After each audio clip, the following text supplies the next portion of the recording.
In my village, elders warned us never to look into the eyes of the midnight bird.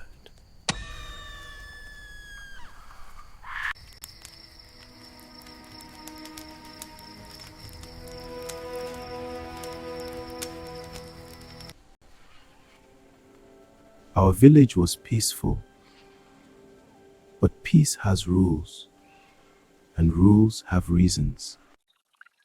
When the sun goes down, the forest starts to breathe. And when it breathes, something wakes up.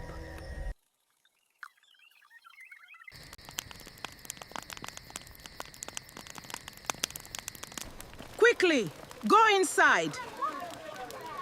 The moon is rising.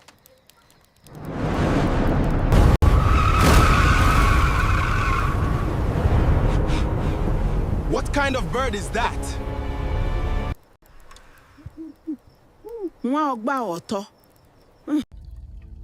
It has returned. No one walks outside after sunset.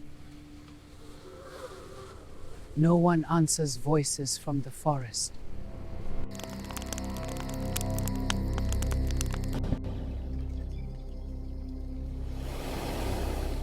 Chika, come outside. Mother, did you hear? My son. Don't answer your name. Chika. I am waiting.